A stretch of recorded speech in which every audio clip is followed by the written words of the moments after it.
Welcome to Spring LIB. Okay, so we've got the structure C3H8O. One thing that's always good to look at before you dive into any spectroscopy, if you're given the formula, is double bond equivalencies. That is the number of double bonds in the structure. And the formula goes like this: number of carbons minus the number of hydrogens divided by 2, minus the number of halogens divided by 2. Sorry, this is just going to plug this in right away. That's an 8. Plus the number of nitrogens divided by 2 plus 1. Oxygen is not in the formula at all. And we get 3 minus 4 plus 1 equals 0. So there are no double bonds in this structure. It's just good to know that, whether or not you have double bonds. Okay, now we're told that we have a broad band between 3200 and 3600 wave numbers. This is this tells us that there's an OH. The OH stretch has a characteristic IR frequency between 3200 and 3600. And, it's usually like a nice broad. That's what OH will look like in an IR spectrum. So we know we have an OH. Okay, that leaves us with our 3 carbons and 7 more hydrogens.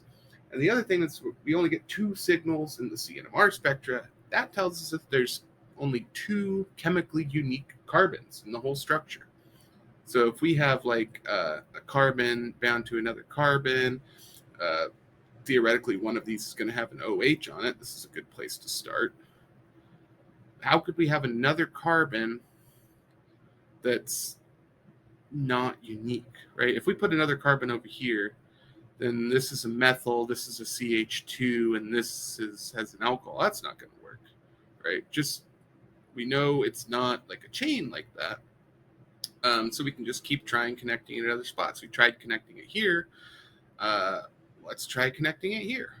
Okay, what if we put a carbon there? Right, and this is kind of like all you can do with these is they're puzzles, but they're in some ways just guess and check. It's informed by the spectroscopy that told us we had an OH.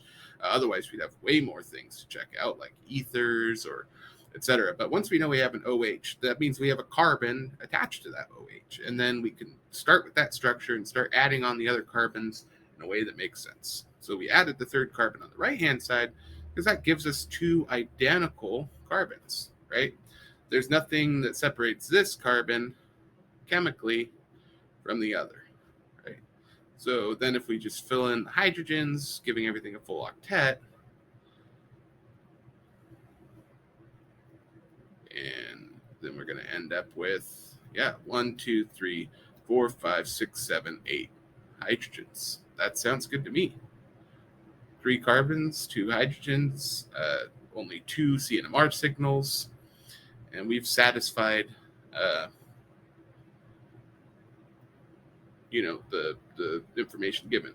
And this would be 2-propanol, 2-propanol, or prop